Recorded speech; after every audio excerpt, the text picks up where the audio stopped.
La question de la délivrance des diplômes de doctorat par les institutions privées d'enseignement supérieur était au cœur des débats à l'Assemblée législative de transition. Face aux députés, le ministre Adjuma Tchambiano a réaffirmé qu'aucune université privée n'est autorisée à offrir des formations doctorales. Deux autres ministres étaient également face aux députés. Le point de la plénière dans un instant. Les quartiers Rimkieta, Nagrin, Basenko et Yagma seront bientôt désenclavés. Les travaux de bitumage des voiries d'accès à ces quartiers de Ouagadougou ont repris avec quelques difficultés, mais les entreprises promettent de respecter les délais d'exécution des infrastructures. Le ministre et son staff étaient sur le terrain pour constater l'état d'avancement des travaux. Dans ce 13h, la cérémonie d'ouverture de la 18e édition de la semaine du numérique qui se tient sous le thème « L'inclusion et la résilience face à la crise sécuritaire et humanitaire ». C'était le Premier ministre M. Apollinaire Kelem de Tambella qui a donné le top de départ de l'édition 2023 de la semaine du numérique. Bonjour et merci de suivre cette session d'information de la mi-journée. Le 11 septembre dernier, le ministre de l'Enseignement supérieur, de la Recherche et de l'Innovation dénonçait dans un communiqué la délivrance des diplômes de doctorat aux étudiants par les institutions privées d'enseignement supérieur. Ce communiqué a fait l'objet d'une question orale à l'Assemblée législative de transition. Le ministre Adjuma Tchambiano a donné plus d'informations aux parlementaires, notamment qu'aucune université privée n'est autorisée à offrir une formation doctorale.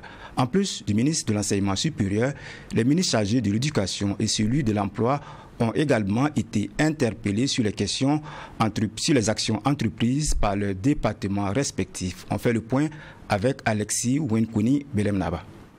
Aucune autorisation conformément aux dispositions du cahier des charges n'a été octroyée à une université privée en ce jour en ce qui concerne le doctorat unique et le PhD. C'est la réponse du professeur Adjuma Tchambiano aux préoccupations des députés à l'hémicycle par rapport aux offres de formation doctorale dans les universités privées au Burkina Faso. Professeur Adjuma Tchambiano ajoute que le cahier des charges en vigueur ne prescrit nulle part les dispositions relatives à la réception et à l'examen de dossiers de formation doctorale par la Commission des institutions privées d'enseignement supérieur tel indiqué dans le décret de 2018. Mais le chef du département de l'enseignement supérieur relève quelques dispositions qui ont été prises en la matière. Les deux arrêtés c'est l'arrêté 2010-356 du 11 octobre 2020 autorisant l'ISIG à ouvrir des formations dont des écoles doctorales Bac+8 en sciences et techniques et en sciences de gestion. Ce second arrêté, en son article 8, stipule clairement qu'avant leur application, les modifications relatives à la formation et aux diplômes, aux filières, doivent faire l'objet d'une autorisation préalable du ministre en charge de l'enseignement supérieur. Et les formations doctorales étaient bel et bien concernés par cette disposition. Force est de constater qu'aucun dossier relatif à l'école doctorale n'a été déposé pour examen par la commission habilitée, regrette professeur Adjuma Tchambiano. Se référant à un arrêté de 2011, il souligne qu'il n'a été nulle part de question d'ouverture d'école doctorale. Il dit interpeller cette institution en question par rapport à certaines irrégularités. Quant à la formation doctorale, le non-respect des dispositions régissant son ouverture imposait naturellement sa cessation. En 2022, le MESRI a de nouveau, par lettre numéro 2022-0408 du 31 mars 2022, signifié à la même structure université l'illégalité des formations doctorales qu'elle déroule du fait de l'absence de l'autorisation légale. Le ministre en charge de l'Éducation nationale, Joseph André Ouédraogo, lui de répondre à la problématique de la qualité de l'éducation, de même que sur l'enseignement et la formation technique et professionnelle. Nul ne peut être recruté enseignant s'il n'est titulaire du baccalauréat. Selon l'annuaire statistique 2020-2023, la proportion des enseignants qualifiés est établie comme suit. 42,7% au préscolaire, 90,5% au primaire, 75,8% au post-primaire et secondaire. Et son collègue Boubacar Savadogo, ministre en charge de l'emploi, de relever les difficultés. Mais il renchérit en mentionnant par ailleurs la démarche entreprise par le gouvernement. Des concertations sont en cours suite au discours du président de la transition, chef de l'État, lors de son passage à l'université Joseph Kizerbo en janvier dernier, qui nous a instruit, les 3 ministres, de nous concerter pour faire des propositions. Et nous avons fait des propositions qui sont sur la table et qui sont en discussion. Et ça va permettre de mettre un peu d'ordre dans tout cela. Sinon, aujourd'hui, ça va dans tous les sens. Le gouvernement fonde l'espoir que les difficultés auxquelles sont confrontés le secteur éducatif burkinabé seront bientôt un lointain souvenir au bonheur du peuple burkinabé. Il reste de même convaincu que la réponse définitive à la crise sécuritaire viendra de l'éducation. Le projet pour faciliter l'accès des quartiers de la ville de Ouagadougou est en marche. Les travaux de bitumage des voiries aux quartiers Rimketa, Nagrin, Basenko et Yagma ont repris avec quelques difficultés, mais les entreprises promettent respecter les délais d'exécution et la réception des ouvrages à bonne date. Le ministre des Infrastructures était sur le terrain pour constater l'état d'avancement des travaux. Même si l'on enregistre quelques retards, c'est un ministre tout de même satisfait que vous entendrez dans ce reportage signé Hyacinthe Sawadougou. Le ministre des Infrastructures et du désenclavement sur le terrain. De Yagma, en passant par Rimketa, Basenko et Nagrin, Adama Luxorgo a pu constater de visu toutes les voiries en cours de réalisation dans la ville de Ouagadougou. Cette sortie terrain précède une réunion avec la mission de contrôle qui, elle, a donné les résultats sur le terrain. Des problèmes, il n'en manque pas. Des problèmes qui, pour les ministres, seront résolus pour être en phase avec la vision de la transition qui est la réalisation des infrastructures routières de qualité. C'était nécessaire parce que ces chantiers ont démarré depuis un certain temps, mais ça a connu diverses difficultés de part et d'autre. Bon, sur ce chantier, par exemple, il n'y a pas de problème, mais vous regardez les chantiers de Yagma et Rimketa, il y a quand même des problèmes. C'est dû au fait que ces travaux ont été contractualisés sur la base des évaluations. Donc, lorsque les travaux ont démarré, effectivement, on a constaté, après la revue des études, qu'il y a pas mal de problèmes que nous sommes en train de nous atteler à résoudre. Et je pense que avec ce que nous avons vu, on a trouvé des solutions et on pourra gérer les chantiers. Si certains chantiers enregistrent des avancées notables, d'autres sont en souffrance du fait des difficultés liées à la remontée capillaire, la présence des tuyaux de l'ONEA qui ralentissent les travaux. Les évaluations sont faites entre 10 et 20% de taux d'avancement. Comme vous le savez, il n'y avait pas eu des études initialement, c'était des évaluations qui avaient été faites. Donc avec ces remontées capillaires, il faut que nous trouvions des solutions pour pouvoir drainer ces eaux-là, pour qu'elles quittent la chaussée et puis continuer avec les caniveaux que nous allons réaliser. C'est ça les difficultés que nous avons principalement pendant que nous sommes en train d'exécuter les travaux. Nous avons espoir que nous serons dans les délais, mais il faut dire que s'il y a des réaménagements dans les travaux, ces réaménagements induisent tout naturellement que des délais puissent être accordés pour les prendre en compte. Au départ, on avait eu des soucis au niveau des études, mais on a dépassé ce handicap et nous avons enclenché la dynamique d'exécution des travaux.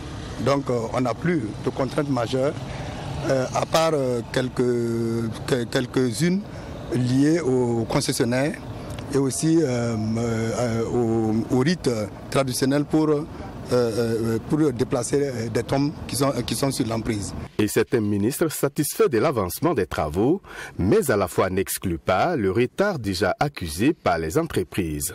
Qu'à cela ne tienne, les travaux seront livrés à bonne date. Nous avons constaté effectivement un retard, mais c'est dû au fait aux problèmes qu'ils ont rencontrés sur le terrain.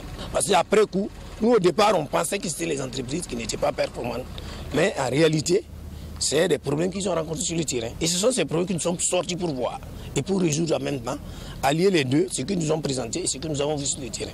Donc nous sommes satisfaits d'une manière générale, mais les entreprises, les missions de contrôle nous ont promis que ces travaux, on pourra les réceptionner en date, à la date qui a été prévue. Notons que la plupart des infrastructures routières en réalisation visitées n'ont pas connu d'études, ce qui justifie aussi la lenteur des travaux. Pour le ministre des Infrastructures et du Désenclavement, tous les travaux des voiries connaîtront des études avant démarrage pour éviter toute insuffisance à l'avenir. Ouverture ce 14 novembre de la 18e édition de la Semaine nationale du numérique. Une édition placée sous le thème « Le numérique, levier d'inclusion et de résilience face aux crises ». Durant 5 jours, les participants vont échanger autour des initiatives que le numérique peut apporter en vue d'atténuer les effets des crises sécuritaires et humanitaires sur les populations du Burkina Faso. La cérémonie d'ouverture a connu la présence du Premier ministre, Maître Apollinaire Kielem de Tambela. Et suivons ce compte-rendu signé Sanata Seré. La Semaine nationale du numérique se veut un cadre d'échange et de réflexion pour les acteurs de l'écosystème du numérique en vue d'identifier des solutions idoines aux défis du moment. Un rendez-vous qui vise à promouvoir et à vulgariser le numérique au Burkina Faso.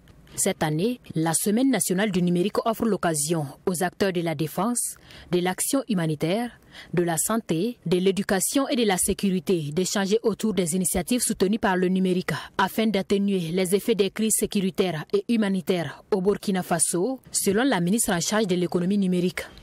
Le numérique se positionne comme un outil privilégié pour renforcer la gouvernance politique, économique, sociale et administrative. Il offre notamment un moyen efficace et efficient pour assurer la modernisation et l'optimisation des procédures administratives. La présente édition de la Semaine du numérique, dédiée aux crises humanitaires et sécuritaires, nous offre une fois de plus l'opportunité d'échanger sur les mécanismes pour faire effet de levier sur le numérique afin de renforcer la résilience de notre peuple.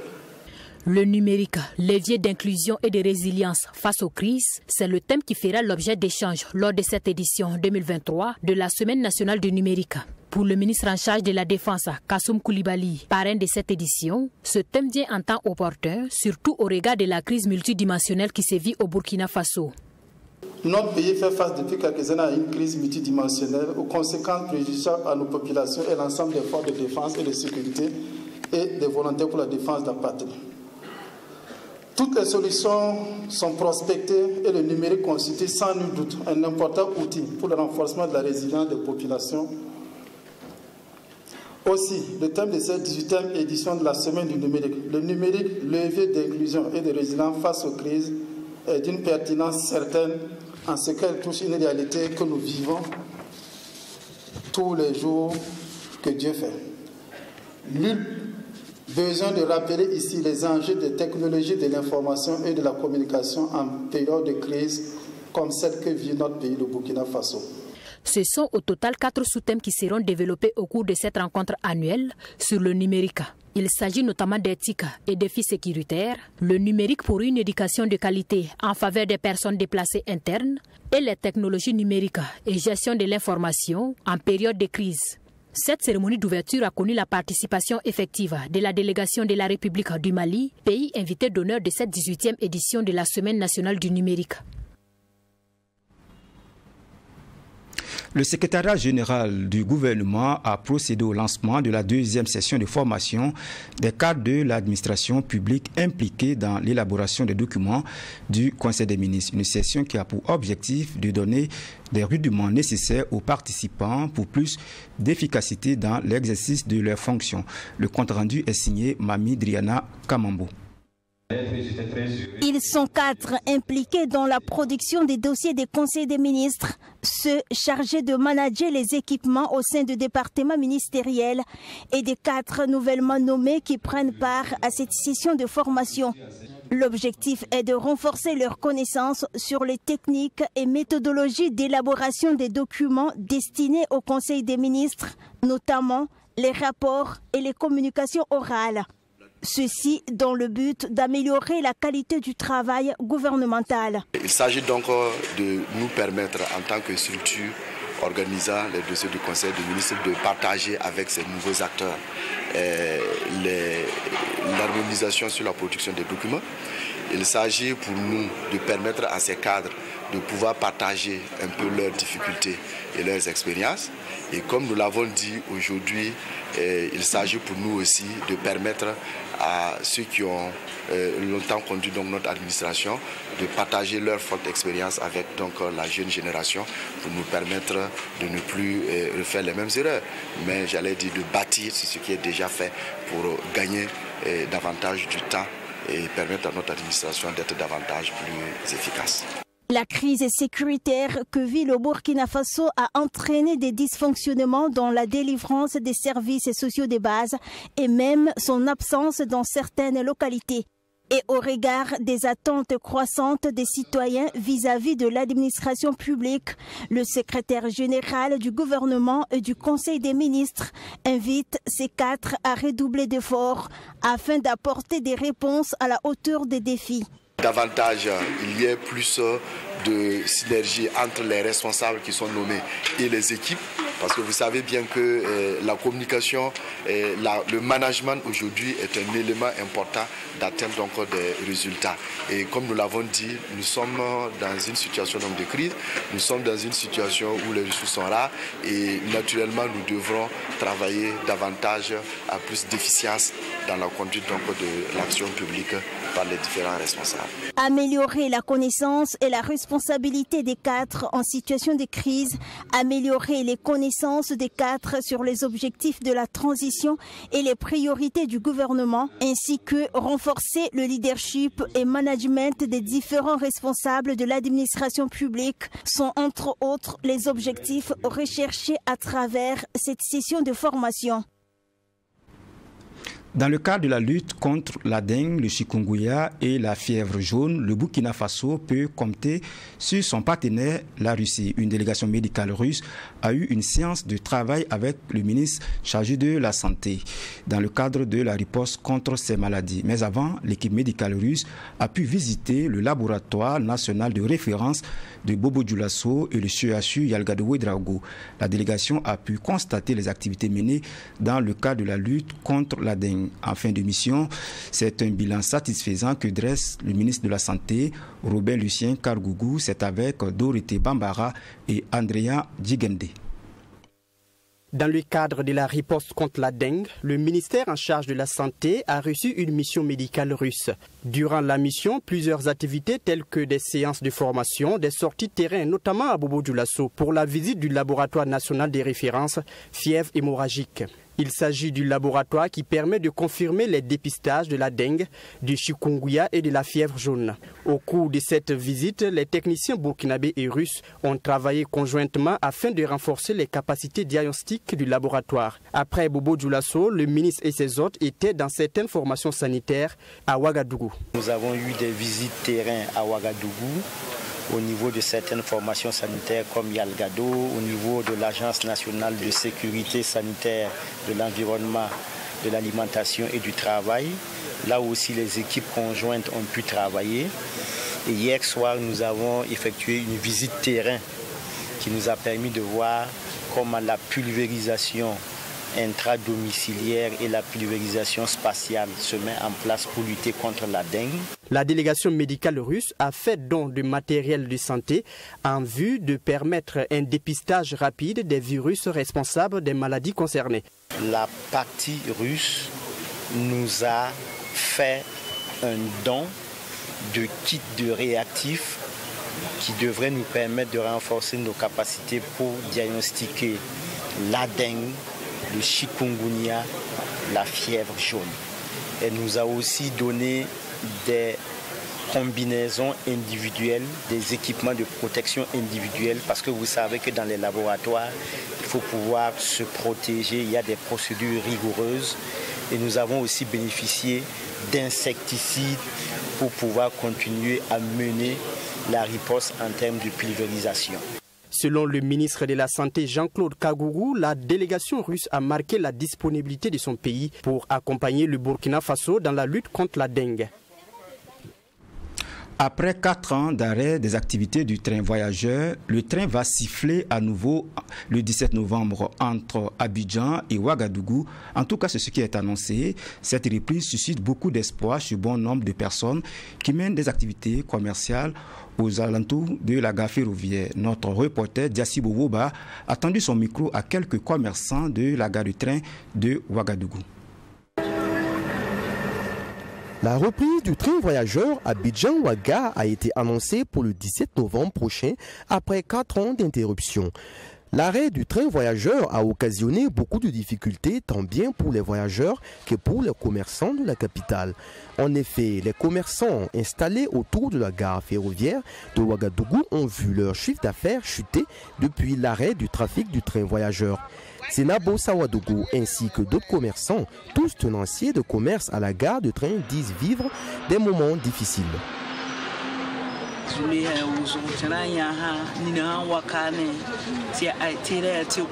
Depuis que le train voyageur s'est arrêté, on a beaucoup de soucis. Les clients disent que nos légumes ne sont pas frais et ne veulent plus en acheter. On a appris que les passagers reprendront les voyages bientôt. Nous demandons aux autorités de penser à nous les vendeuses parce que nous souffrons beaucoup.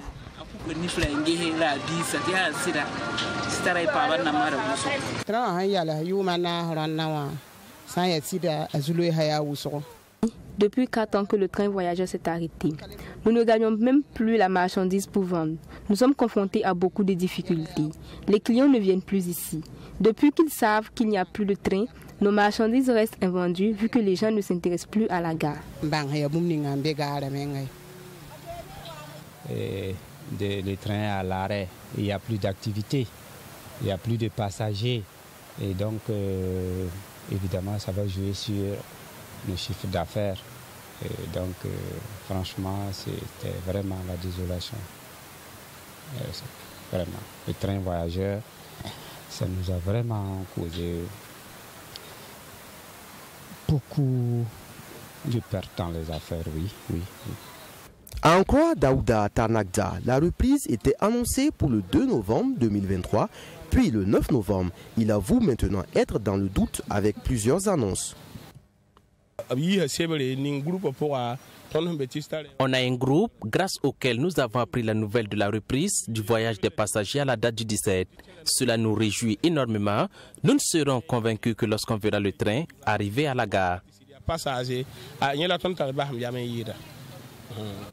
Les marchandises étaient acheminées à Ouagadougou par le bus et cela causait d'énormes pertes et rendait les marchandises un peu plus chères. Maïmouna Nikéman et Kadi Kologo ne cachent pas leur joie. Vraiment, nous sommes heureux de la reprise prochaine des voyages. Je remercie les autorités du pays et nous souhaitons qu'ils puissent mener à bien leur mission. C'est après une interpellation du ministère burkinabé en charge des transports ce 7 novembre que la Société internationale de transport africain PARAI, CITARAI, a informé la reprise du transport de voyageurs à compter du 17 novembre 2023. La reprise effective du train voyageur est très attendue. Cela permettra au Burkina Faso de renforcer son intégration économique et la circulation des biens et des personnes entre les deux pays. C'est une tradition respectée. La Fondation Mor Akenenge et son partenaire, l'Association pour la formation et le développement d'initiatives économiques sont venus en aide à des personnes vulnérables de la ville de Ouagadougou, parmi lesquelles des déplacés internes. Ce samedi, les premiers responsables de la Fondation ont distribué des vivres au profit de ces personnes vulnérables. On en parle avec Bourema Amadou. La Fondation Mor Akenenge, en partenariat avec l'Association pour la formation, le développement d'initiatives économiques, vient en aide à une centaine de personnes vulnérables de la ville de Ouagadougou. À travers ce geste, la famille Akinenge entend ainsi apporter sa contribution à la situation sécuritaire et humanitaire dans laquelle se trouve le Burkina Faso. Selon Patrick Akinenge, fils de Moar Akinenge, cette activité caritative entre en droite ligne de la volonté de son défunt père qui aurait souhaité que ses enfants continuent de perpétuer cette œuvre de solidarité. Une telle activité parce qu'on a vu, déjà mon père dès le départ, il a vu qu'il y avait des besoins au niveau du Burkina, il y avait des personnes qui étaient sur le plan alimentaire en manque. Et donc par rapport à ça, il avait mis en place déjà sa fondation. Et depuis qu'il est parti, nous on s'est tous réunis en famille, on s'est dit qu'on n'allait pas laisser partir l'œuvre du père et qu'il fallait à tout prix la remettre sur le chemin parce qu'il y avait encore plus de personnes dans le besoin. On voudrait faire comme le père faisait, c'est-à-dire le papa, lorsqu'il était présent, il faisait 3 repas communautaires dans la semaine. C'est-à-dire que les personnes avaient du riz cuit, de la viande, ils avaient de quoi boire, mais ils avaient 3 repas alimentaires dans la semaine. Donc nous, notre objectif, c'est celui-là. C'est de pouvoir, dans les années à venir, faire la même chose. Donc peut-être que l'année prochaine, on en fera 2 ou 3 fois dans l'année. Et puis, on est en train de réfléchir pour pouvoir probablement soutenir une école sur place. Depuis 3 ans maintenant, la Fondation organise cette activité de dons au profit des personnes vulnérables. Cette année, les bénéficiaires ont reçu des kits alimentaires, mais également des produits d'hygiène en présence des autorités coutumières et religieuses. Ce geste est très bien accueilli par les bénéficiaires du jour. Ils n'ont pas manqué de traduire leur reconnaissance aux bienfaiteurs. Quand je me suis levé ce matin, je n'avais rien à manger. Mais lorsque je suis venu ici, Dieu a fait grâce. Et j'ai obtenu de quoi manger aujourd'hui et même demain. En rappel, la Fondation Moar Akinenge a été créée en l'an 2000 avec pour objectif principal d'aider les personnes vulnérables. Elle dispose d'un centre de distribution gratuite de comprimés de Nivaquine, 6 à Nyoko, d'un centre d'hébergement de personnes sans domicile fixe et d'une école privée mixte de couture. La page sport de cette édition, maintenant perturbée par une grève des clubs de Ligue 1 et de Ligue 2, les championnats de ces 2 ligues pourraient reprendre dans quelques jours. Mais en attendant, la question née de la crise dite des 25% suscite encore quelques interrogations dans le milieu de la presse sportive. Entre espoir et inquiétude, les journalistes s'expriment dans ce reportage de John William Somda. Tambouille dans la sphère footballistique burkinabé. Les 11e journées de Ligue 1 et 6e de Ligue 2 prévues pour les 11 et 12 novembre 2023 ont dû être reportées. Les clubs réclamant l'arrêt des ponctions de 25% sur la subvention et le remboursement donc de celle-ci au titre de la saison 2023-2024. Les clubs, à travers les 2 plus importantes ligues du pays, celles des Hauts-Bassins et du Centre, ont donc décidé d'y aller par la grève. Une situation qui suscite bien évidemment des questionnements chez les analystes de notre football. Moussa Ramdé, journaliste à CS Média, et Antoine Yaogo de la Radio Nationale déplorent la situation. Bon, d'abord, je pense que c'est très honteux de voir cette crise-là toujours à répéter parce que c'est le football burkinabé et moi, je pense que ça ne nous honore pas. Donc, pour moi, c'est une crise qui a manque de volonté et manque de communication parce que au vu du déroulement des choses, on pourrait éviter cela. Voilà, parce que les clubs réclament effectivement les 25% qui est leur droit. Voilà, je pense que ça leur revient si on n'organise pas les petites catégories. Et que voilà, les clubs réclament, il faut qu'on les donne. Pour ce qui est des 25%, bon, je pense que c'est une note, ou bien bon, c'est d'abord une rencontre qu'ils ont eu en 2017 entre le ministère, les clubs et la fédération qui a permis à ce que ces 25% soient instaurés pour les petites catégories. Bon, c'est vrai que cette année, en termes de compétition des petites catégories, il n'y en a pas eu, donc les clubs étaient, je peux dire, en droit de peut-être réclamer cela. Mais bon, vu les tournées que les choses ont prises, je peux dire que c'est vraiment déplorable. Si le championnat n'a pu se tenir le week-end écoulé, il y a de l'espoir quant à le voir reprendre dans quelques jours. La fédération a informé les clubs du paiement imminent de la bourse. Toutefois, les observateurs restent prudents. Je dirais que les communiqués de la fédération sont toujours désordres. On ne peut pas comprendre parce que là, quand tu regardes les communiqués de la fédération, il n'y a toujours pas une cohérence. Donc moi, je ne peux pas me fier sur ça. Il faut qu'on puisse voir les clubs toucher leur argent avant de pouvoir confirmer réellement qu'il y a eu quelque chose qui s'est passé. Sinon, pour le moment, on prend le communiqué là comme ça parce que la fédération ne nous rassure plus. Maintenant, pour dire la suite des compétitions, effectivement, parce que là, c'est déjà des rankings, des petits trucs que la fédération a créés au sein des clubs, avec des clubs qui ont grévé, d'autres n'ont pas grévé. Donc effectivement, la suite là, ça ne sera pas intéressant. Mais je pense que chacun va mettre de l'eau dans son vin. Sinon, à la où vont les choses, je pense vraiment qu'on est mal parti vraiment pour terminer la saison. Cette crise apparemment sans précédent arrive à moins d'1 an de la prochaine élection à la présidence de la Fédération burkinabé de football. Si Antoine Yago ne peut s'empêcher d'y voir des tournants de pré-campagne, Moussa Ramdé estime que c'est la FBF qui prête le flanc. Je ne veux pas dire qu'il faut craindre, mais il le faut. Parce que le championnat en dépend.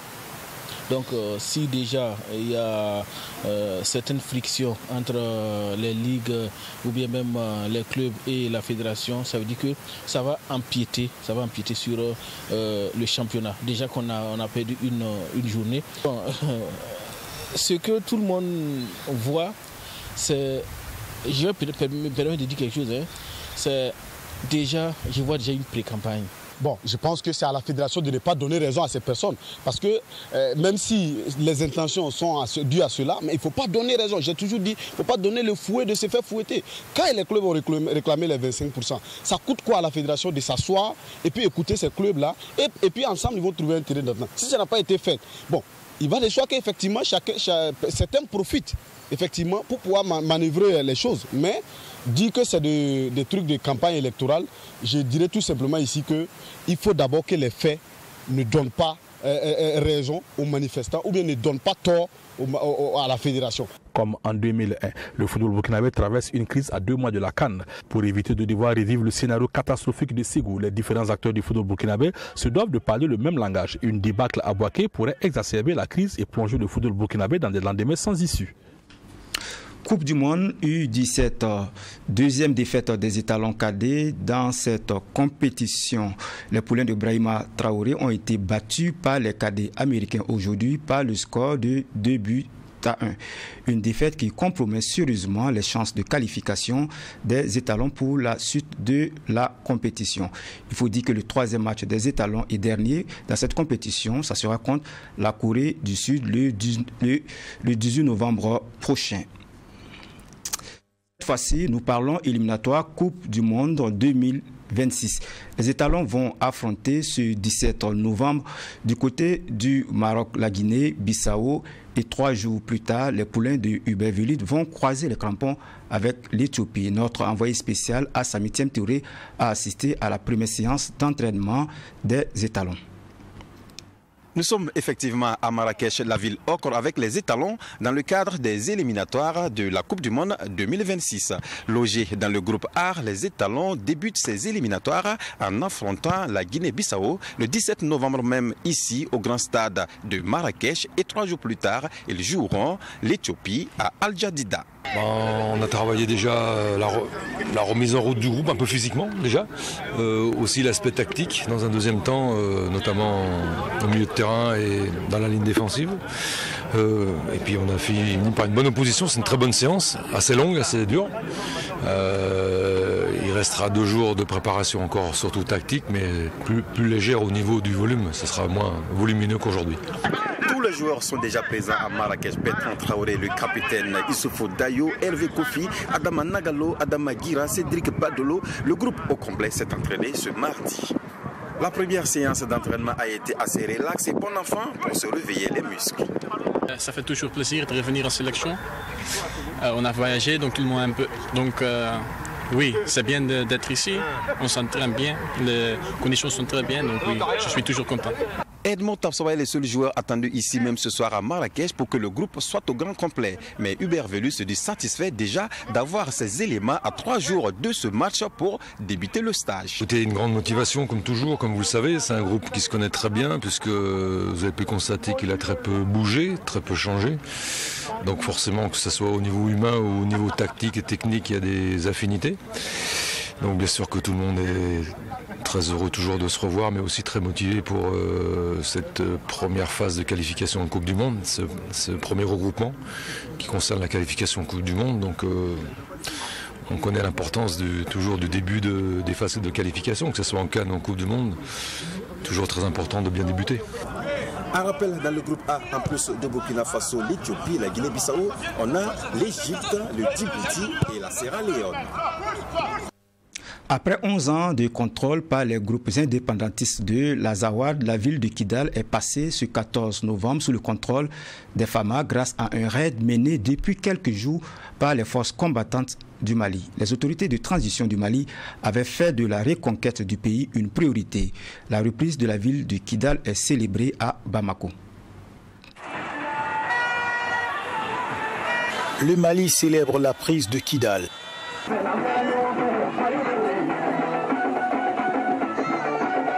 Dans les rues de Bamako, l'hystérie générale. La reprise de la ville septentrionale au groupe rebelle séparatiste, tout un symbole pour l'armée malienne. Je n'appelle pas ça une victoire. La victoire était tout le temps dans mon camp. Il y avait les traîtres qui étaient devant moi. Je n'ai jamais douté à mon armée. Je savais que ça allait arriver ce jour. Et ce jour-là, c'est ce 14 novembre 2023. C'est l'impossible qui est devenu le possible aujourd'hui. Parce que beaucoup de gens pensaient qu'on ne pouvait pas du tout reconquérir Kidal. Mais Dieu merci, ça a été dit, ça a été fait. Alhamdulillah. Donc je suis comblé déjà, comblé de fierté. Cela faisait 11 ans que l'armée régulière malienne n'avait plus jamais refoulé le sol de Kidal. Elle y est, à la suite d'une offensive aérienne et terrestre lancée après le départ des forces onusiennes. L'armée était attendue à Kidal il y a longtemps. Aujourd'hui, ça s'est réalisé. Et je vous assure, ces soldats qui ont vaincu aujourd'hui ont pris toutes les dispositions pour que à jamais Kidal ne soit récupéré par qui que ce soit. Les rebelles qui jusque-là régnaient en maître absolu évoquent un repli stratégique. C'est la fin de cette édition. Merci de l'avoir suivi. Le programme se poursuit sur True TV.